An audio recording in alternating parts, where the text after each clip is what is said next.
Are the Pioneers for real? Because they looked phenomenal during the opening weekend of the Gauntlet over in OCE, a name that's been around the RLCS scene for a few years, but kind of new to OCE, being around for just a couple of those. But after picking up the roster previously known as Forkidden, seeing a lot of top 4s, then top 2s when it came to regional play, but they still struggled to put things together against the best in the region and on the world stage when major times came around.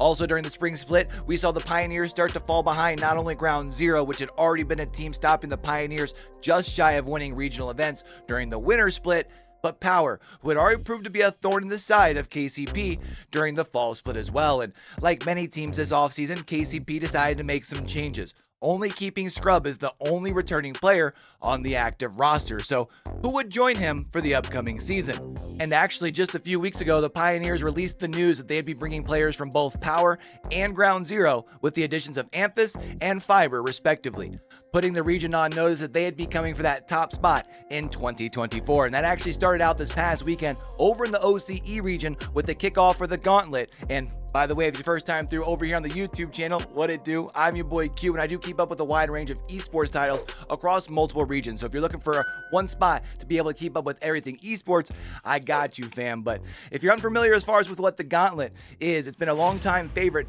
in the region. This year opening up the opportunity to more bubble scene teams with starting off with a opening bracket, which moves then to a challengers bracket into the actual main event itself, which puts the top 4 teams into a ladder bracket starting with a relegation map between the lowest seed and the challengers team.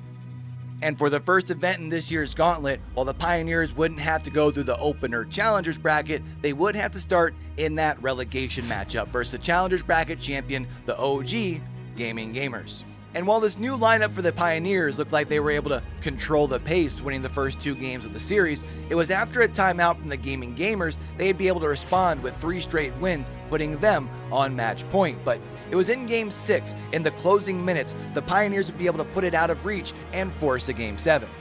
And what better way to end a Game 7 than by going to overtime? Golden goal opportunity, and who else but the sole returner from last year's roster, Scrub, to find Amphis for a quick goal in overtime to keep the Pioneers' Gauntlet dreams alive and what could be argued to be the Pioneers' biggest challenge all night.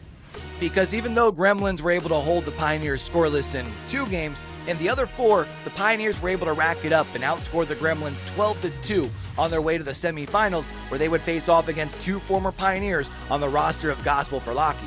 And there the squad of Locky, Hunter, and Gus would struggle to get much production against this Pioneers defense, and with just 3 shots finding the back of the net for the entire series, it would be the Pioneers moving on to the grand finals, looking to do something that had never been done before in Gauntlet history, win out the entirety of the main event.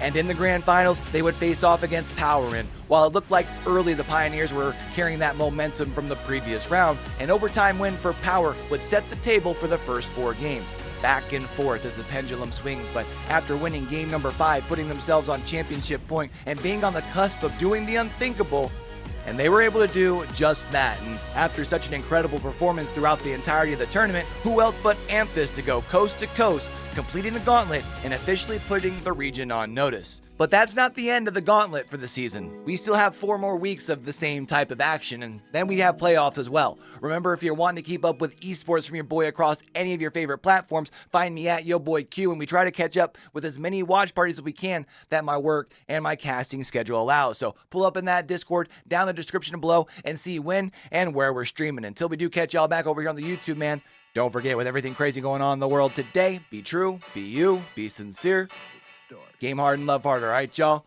It's your boy Q, signing out.